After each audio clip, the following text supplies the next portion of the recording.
all of the terrorists that made it in. The scenes are out of a zombie movie. It's a war zone, and I've heard a seasoned war correspondent who, after walking there, described it as the worst thing he has ever seen. Nothing less. And that should tell you something how horrific the scenes were. So out of 1,000 people, Israelis who lived in this beautiful community, more than 100 were killed.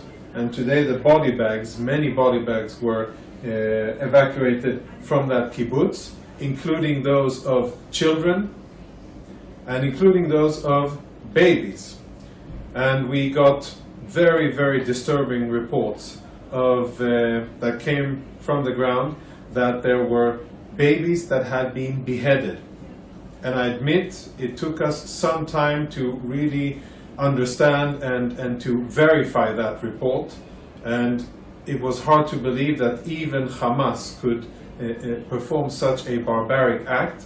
But after eyewitnesses came forward and after a senior official in the Israeli coronary service, Zaka, came forward on record on CBS News and said, yes, I saw the bodies of beheaded babies, I think we can now say with relative confidence that this is unfortunately what happened in Be'eri. This is what Hamas did to Israeli civilians. There was bodies scattered everywhere, mutilated, women and children that were handcuffed and shot, executed, houses torched and burned, and people who were either burned inside or suffocated, those that Hamas couldn't get in and forced them out.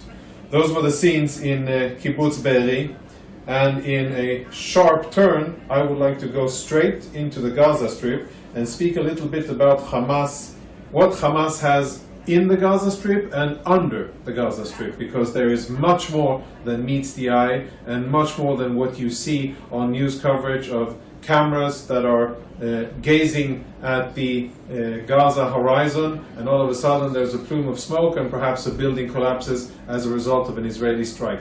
That doesn't tell the story of what's going on in Gaza. The story is as follows. This area, the Gaza Strip, is one of the densest populated areas in the world, about 20 miles. Subscribe to OneIndia channel and never miss an update.